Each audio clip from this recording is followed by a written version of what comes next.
Hey y'all, I've recently been thinking about making a video on silent skating due to some misinformation going around in the community, and I figured this would serve as a great opportunity to teach some people. Here's an example of what the community thinks of silent skating as of right now. As well as silent skating, which after you use all of your bursts and hit the ground will give you more height going up a hill. This is entirely incorrect, and I'm here to clarify. Silent skating is a term created by myself back in Taken King, and it is named silent skating due to the nature of the audio bug that this interaction creates. To keep this video under 10 minutes, let me simplify this movement tech. Here are 3 states you can be in: ground state, falling state, and jumping state.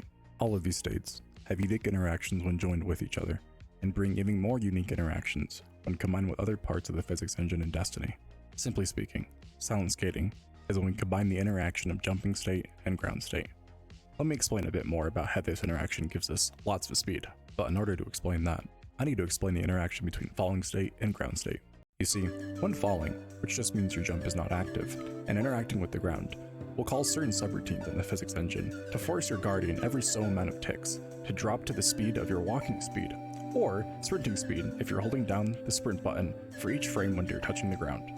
For example, let's assume this updates itself every tick, so 30 times every second, giving Destiny 1 servers. This means, for each frame you're receiving when you're not pressing jump, the server is dropping your speed to walking speed, or again, sprinting speed if you're holding down the sprint button, 30 times every second. The rate that your momentum drops is determined by the physics engine.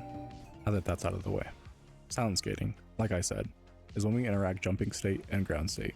The most common use of this is when we interact with hills, which are very easy to jump into, considering most of the time, jumping makes you go up in your Y direction. When we jump into the ground and let the ground deactivate our jump, the audio bugs out and you cannot hear your Titan skate. But the more important part is that for a number of frames, the engine does not subtract your momentum down to walking or sprinting speed.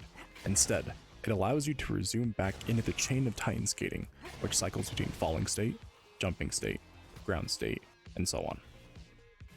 What's wrong with you? This is different than the typical cycle of skates when skating up hills, which is falling to ground to falling to jumping to then falling.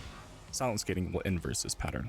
The benefit of this is being able to never lose momentum and to only use terrain to guide your guardian up hills, and skate as if you're never losing speed by typically touching the ground. I hope this explanation made sense, and if there's any questions, I'll try my best to answer. Thanks.